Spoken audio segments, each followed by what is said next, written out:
کتاب الصلاۃ. اس سے پہلے ہم لوگ جو کتاب پڑھے اس کا نام، اس کا عنوان کیا تھا؟ کتاب الطہارہ. اور یہ ہے کتاب الصلاۃ. کتاب الصلاۃ، کتاب کہتے ہیں ابواب اور فصول کے مجموعے کو. فصل، فصول، ابواب، فصول اور مسائل کے مجموعے کو کتاب کہتے ہیں. کتاب ایک موضوع سے متعلق کئی ابواب، ایک موضوع سے متعلق کئی ابواب اور کئی فصول اور کئی مسائل کا مجموعہ یہ کتاب ہے. اور باب کہتے ہیں کتاب کے تحت آنے والے مخصوص مسائل میں سے کسی ایک مسئلے کے مجموعے کو باب. مثال کے طور پر کتاب الصلاۃ بولتے ہیں تو صلاۃ الجماع، صلاۃ الوتر، صلاۃ الجمعہ، صلاۃ العیدین، نماز سے متعلق جتنے بھی قسم کی جو ہے مسائل ہیں، ابواب ہیں، یہ سب جو ہے اس میں شامل رہیں گے. اور باب کہتے ہیں ایک موضوع سے متعلق ہی مسائل رہیں گے اس میں، جیسے باب صلاۃ العیدین، تو عیدین سے متعلق کے جو مسائل ہیں وہی اس میں شامل ہوں گے. باب صلاۃ الجماع، جماعت سے متعلق جو مسائل وہی ہوں گے. باب صلاۃ الوتر، تو ایک ہی موضوع سے متعلق جو مسائل ہوتے ہیں وہ باب کہلاتا ہے. اور فصل کہتے ہیں ایک ہی باب میں کسی مسئلے کو الگ کرنا، ایک ہی باب میں. جیسے صلاۃ الوتر میں، مثال کے طور پر باب صلاۃ الوتر میں اگر یہ کہیں کہ الدعاء فی صلاۃ الوتر تو فصل کے تحت آ جائے گا. تو ایک ہی باب میں مختلف مسائل کو الگ الگ کر کے بیان کرنا، اس کو فصل کہتے ہیں. تو کتاب عام ہے جس میں کئی ابواب اور فصول اور مسائل سبھی آ جاتے ہیں. جیسے کتاب الطہارہ میں ہمیں کتنی چیزیں پڑھی؟ باب الوضو بھی پڑھا، اور دخول الخلاء والاستطابہ پڑھا، باب السواک پڑھا، جی ہاں، یہ ساری مسائل. تو کتاب الطہارہ تھا یہ. تو یہی کتاب کا معاملہ ہے. کتاب، باب، فصل، یہ تین چیزیں ہیں. کتاب کہتے ہیں مختلف ابواب، فصول اور مسائل کے مجموعے کو. باب کہتے ہیں ایک ہی موضوع سے متعلق مسائل کے مجموعے کو. اور فصل کہتے ہیں مختلف مسائل کو الگ الگ کر کے بیان کرنے کو. تو یہ کتاب الصلاۃ ہے. صلاح کے معنی دعا کے ہیں، الصلاۃ کے معنی دعا کے ہیں. جیسا کہ کتاب میں آئے گا، اس کی تفسیر کی انشاءاللہ ضرورت نہیں رہے گی. ہم لوگ اس کا ترجمہ پڑھیں گے تو خود بخود یہ باتیں آپ کے سامنے واضح ہو جائیں گی. ہمارے عملی جو مسائل ہیں، فقہ میں اہل علم نے عقیدے کے مسائل کو بیان کرنے کی بجائے عملی مسائل کو بیان کیا ہے. فقہ مسائل کے مجموعے کا نام ہے. عملی شریعت کے عملی مسائل کے مجموعے کا نام ہے. مسائل دو طرح کے ہیں، ایک نظری جس کو ہم عقیدہ کہتے ہیں، اور دوسری عملی جس کو ہم عبادات کہتے ہیں. تو فقہ میں علماء عام طور پر بحث کرتے ہیں عبادات سے، یعنی ان مسائل سے، عبادات، معاملات وغیرہ سے، ان مسائل سے جن کا تعلق ہمارے عملی زندگی سے ہے.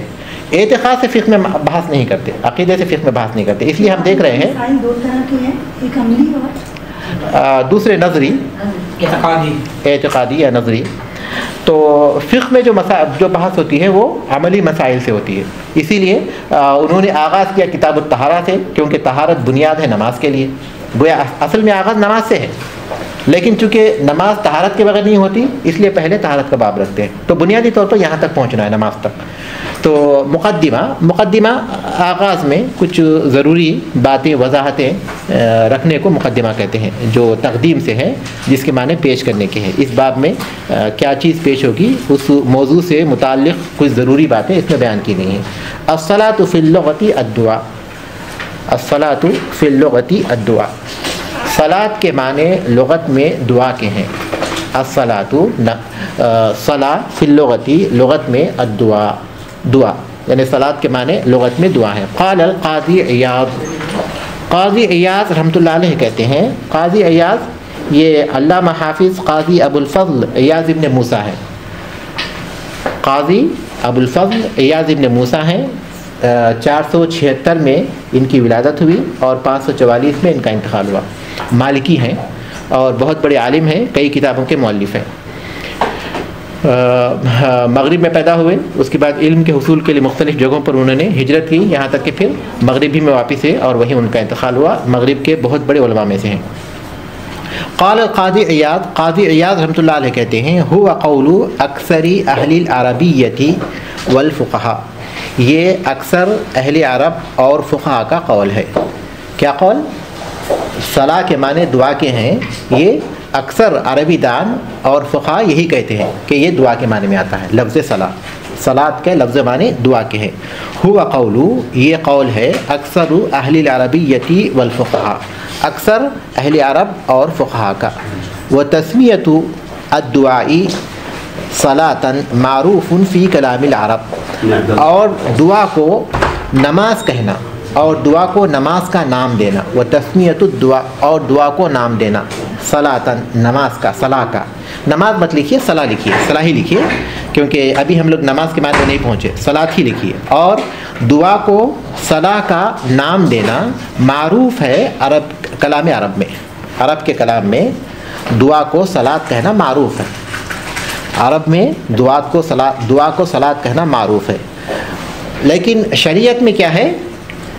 ایک عبادت کا نام ہے جو آگے آئے گا. والعلاقۃ بین الدعاء والصلاۃ الجزیہ، دعا اور نماز میں، یہاں اس کا ترجمہ نماز کا ہوگا. دعا اور نماز میں جز کا تعلق ہے. جز مانے پارٹ کا تعلق ہے، حصے کا تعلق ہے. اس لیے کہ فإن الدعاء جزء من الصلاۃ، اس لیے کہ دعا حصہ ہے نماز کا. لأنها قد اشتملت علیہ، اس لیے کہ وہ اس کو شامل ہے، اس لیے کہ نماز دعا کو شامل ہے. والعلاقۃ بین الدعاء والصلاۃ الجزیہ، نماز اور دعا میں جو تعلق ہے وہ جزئی نوعیت کا ہے. فإن الدعاء جزء، اس لیے کہ دعا جز ہے من الصلاۃ، نماز کا. لأنها قد اشتملت علیہ، اس لیے کہ نماز اس کو شامل ہے، یعنی نماز دعا کو شامل ہے. اس کا مفہوم یہ ہوا کہ لغت میں صلاح کے لفظی، صلاح کے معنی دعا کے ہیں، دعا کے ہیں. لیکن شریعت میں صلاح خاص عبادت کو کہتے ہیں. تو شریعت میں خاص عبادت کا نام صلاح کیوں رکھا گیا؟ اس لیے کہ دعا اس کا ایک پارٹ ہے، دعا نماز کا ایک پارٹ ہے. تو دعا چونکہ نماز کا ایک امپارٹنٹ پارٹ ہے، ایک امپارٹنٹ حصہ ہے، ایک امپارٹنٹ جز ہے، تو اس جز کو کل کا نام دیا گیا، ایک جز کو کل کا نام دیا گیا اس کی اہمیت کے پیش نظر. تو بہرحال لغت میں جو ہے اس کے معنی کیا آتے ہیں؟ دعا آتے ہیں. یہی بات یہاں بیان کی گئی بنیادی طور پر. وفی الشرع، اور شریعت میں اقوال و افعال، مخصوص اقوال اور مخصوص افعال کا نام ہے. مفتتحۃ، جس کا آغاز ہوتا ہے بالتکبیر، تکبیر سے. وہ مختتمۃ، اور اختتام ہوتا ہے بالتسلیم، سلام سے. مع نیتی، نیت کے ساتھ. اقوال و افعال، مخصوص اقوال و افعال کا نام ہے. شریعت میں دعا مخصوص اقوال و افعال کا نام ہے. مفتتحۃ، جو شروع ہوتے ہیں بالتکبیر، تکبیر سے. وہ مختتمۃ، اور ختم ہوتے ہیں بالتسلیم، سلام پر. مع نیتی، نیت کے ساتھ. آپ دوسرے الفاظ میں ایسے بھی کہہ سکتے ہیں التعبد للہ تعالی باقوال و افعال معلومہ، اللہ کی عبادت کرنا مخصوص افعال اور اعمال کے ذریعے. مفتتحۃ بالتکبیر و مختتمۃ بالتسلیم، سلام سے شروع تکبیر سے شروع کرتے ہوئے اور سلام پر ختم کرتے ہوئے. بہرحال ایک خاص عبادت کا نام ہے. یہاں جو تعریف لکھی ہوئی ہے آپ اسی پر رہیے تاکہ یاد کرنے میں بھی آسانی رہے. اللہ کی عبادت کرنا مخصوص اقوال و افعال کے ذریعے، جس کا آغاز تکبیر سے اور اختتام تسلیم پر ہوتا ہے، سلام پر ہوتا ہے. وہ فی الشرع، شریعت میں اقوال و افعال مخصوص اقوال و افعال ہیں. مفتتحۃ، جو شروع ہوتے ہیں بالتکبیر، تکبیر سے. وہ مختتمۃ بالتسلیم، اور سلام پر ختم ہوتے ہیں مع نیت، نیت کے ساتھ. والصلوات الخمس احد ارکان الاسلام الخمسہ، اور 5 وقت کی نمازیں اسلام کے 5 ارکان میں سے ہیں. والصلوات الخمس، اور 5 وقت کی نمازیں احد ارکان، ایک رکن ہے. الاسلام الخمسہ، 5 ارکان میں سے، اسلام کے 5 ارکان میں سے ایک رکن ہے. بل اعظمها، بلکہ ان ارکان میں سب سے اعظم ہے، سب سے بڑا رکن ہے بعد شہادتین، شہادتین کے بعد. 5 ارکان ہیں، اس میں پہلا رکن تو توحید شہادتان ہو گیا، اور اس کے بعد جو سب سے بڑا رکن ہے وہ کیا ہے؟ نماز ہے. وہ ثبوتها بالکتاب والسنت والاجماع، اور وہ ثابت ہے اور اس کا اثبات ہے کتاب سے، سنت سے اور اجماع سے. کتاب تو واضح ہے قرآن، سنت بھی واضح ہے رسول صلی اللہ علیہ وسلم کے اقوال، افعال یا پھر آپ کی تقریر، اور اجماع کسی چیز پر، کسی بات پر، کسی مفہوم پر، شرعی کسی مفہوم پر امت کا اتفاق کرنا، وقت کے تمام علماء کا کسی بات پر اتفاق کرنا، وقت کے تمام مجتہد علماء کا کسی بات پر متفق ہونا، اس کو اجماع کہتے ہیں۔ تو امت کا اجماع بھی اس بات پر ہے کہ نماز فرائض میں سے ہے۔ فمن جحدھا فقط کفر، جس نے اس کا انکار کیا وہ کافر ہو گیا، جس نے انکار کیا، کیونکہ یہ چیز جو ہے دین میں وضاحت کے ساتھ معلوم ہے۔ نماز کی فرضیت قرآن سے معلوم ہے، سنت سے معلوم ہے، اجماع امت سے ثابت ہے، اور ان تینوں کا اقرار کرنا واجب ہے۔ اگر کوئی کہتا ہے کہ نماز واجب نہیں ہے تو گیا اس نے کفر کیا، کیونکہ ایک واضح چیز کا اس نے انکار کر دیا جو قرآن حدیث سے ثابت ہے۔ وفی مشروعیتها من الفوائد، اور اس کے مشروع کرنے میں، وفی مشروعیتها، اور اس کے مشروع کرنے میں، مشروع کرنے کا مطلب ہے کہ شریعت میں اس کو شامل کرنے میں وہ چیز کرنا چاہیے۔ من الفوائد، بہت سے ایسے فوائد ہیں، ما یفوت الحصر، جن کو شمار کرنا مشکل ہے۔ من الوجہۃ الدینیہ، دینی طور پر بھی، والدنیویہ، اور دنیاوی طور پر، دینی اور دنیاوی دونوں طور پر، والصحیۃ والاجتماعیہ، اور صحت اور اجتماعیت کے اعتبار سے بھی، صحت اور اجتماعیت کے اعتبار سے بھی، وسیاسیہ و نظامیہ، اور سیاسی اور انتظامی طور پر بھی، نظم و ضبط، ڈسپلن جس کو ہم کہتے ہیں۔ بہت سے فوائد ہیں جن کو شمار نہیں کیا جا سکتا، دینی اور دنیاوی، اور صحت اور اجتماعی، اور سیاسی اور انتظامی لحاظ سے۔ دینی فائدہ جیسا کہ واضح ہے، یہ گناہوں کی مغفرت کا ذریعہ ہے اور جنت میں داخل ہونے کا ذریعہ ہے۔ دنیاوی فائدہ ہم لوگ جانتے ہیں، دنیاوی فائدہ بھی اس میں بہت سے ہیں۔ جیسے دنیاوی فائدوں کی ہم تشریح ہم یہ سمجھ سکتے ہیں کہ صحت کے لحاظ سے مفید ہے، اور پھر ہماری اجتماعیت کو مضبوط کرنے والا اتفاق و اتحاد، مسلمان جمع ہوتے ہیں ایک ساتھ مسجد میں، پھر ایک وقت میں جو ہے اس کو ادا کرتے ہیں، اور سیاسی طور پر بھی مسلمانوں کے اجتماع سے بہت زیادہ فائدہ ہوتا ہے، اور ایک مخصوص وقت میں ہم اس کو پڑھتے ہیں تو نظم و ضبط، ڈسپلن وغیرہ کے اعتبار سے بھی اس کے بہت سے فوائد ہیں۔ وَلَوْ ذَهَبَ الْكَاتِبُ يَعُدُّهَا، جی اس میں صحیحیتی یا لگا ہوا ہے اس میں؟ ہاں، وَالصِّحِّيَّةِ، رکیں گے تو صحیح، وَالصِّحِّيَّةِ وَالِاجْتِمَاعِيَّةِ وَالسِّيَاسِيَّةِ وَالنِّظَامِيَّةِ۔ وَلَوْ ذَهَبَ الْكَاتِبُ يَعُدُّهَا، اگر کوئی لکھنے والا اسے شمار کرنا چاہے، شمار کرنا شروع کرے، عدن، ایک ایک کر کے، لَطَالَ عَلَيْهِ الْكَلَامُ، تو کلام بہت طویل ہو جائے گا۔ وَلَوْ ذَهَبَ الْكَاتِبُ يَعُدُّهَا، اور اگر کوئی لکھنے والا انہیں شمار کرنے لگے، جو فوائد ہیں انہیں شمار کرنے لگے، عدن، ایک ایک کر کے، لَطَالَ عَلَيْهِ الْكَلَامُ، تو کلام بہت طویل ہو جائے گا۔ واللہ سبحانہ وتعالی احکم الحاکمین، اللہ سبحانہ وتعالی جو احکم الحاکمین ہے، احکم الحاکمین یعنی تمام فیصلہ کرنے والوں میں سب سے بہتر فیصلہ کرنے والا اللہ تبارک تعالیٰ ہے۔ حین فرضہا، جب اس نے فرض کیا، اللہ تبارک تعالیٰ نے جو تمام حاکموں میں سب سے بہتر حکم کرنے والا ہے، حین فرضہا، جب اسے فرض کیا، مطلب ہے کہ اللہ تبارک تعالیٰ نے اس کے فرض کرنے کے لیے احکم الحاکمین کی جو خصوصیت ہے اس کا اظہار ہوتا ہے اس کی فرضیت میں۔ فبقیامہا قیام الدنیا والآخرہ، اس کے قائم رکھنے میں یا اس کے قائم کرنے میں دنیا اور آخرت کا قیام ہے، نماز کے قائم کرنے میں دنیا اور آخرت کا قیام ہے۔ واللہ سبحانہ وتعالی احکم الحاکمین، اللہ تبارک تعالیٰ احکم الحاکمین ہے، حین فرضہا، جب اس نے اسے فرض کیا، فبقیامہا، پس اس کے قیام میں، قیام الدنیا والآخرہ، دنیا اور آخرت کا قیام ہے، یہ باقی ہیں تو دنیا اور آخرت بھی باقی ہے، دنیا اور آخرت میں بھی کامیابی ہے۔ وَلَهَا فُرُوضٌ، اور نماز کے کچھ فرائض ہیں، وہ شروط، اور شروط ہیں، وہ مکملات، اور اسے مکمل کرنے والی کچھ چیزیں ہیں، کما ان لہا، جیسا کہ اس کے ہیں مبطلات، نماز کو باطل کرنے والی چیزیں، وہ منقصات، اور نماز کے ثواب کو کم کرنے والی چیزیں۔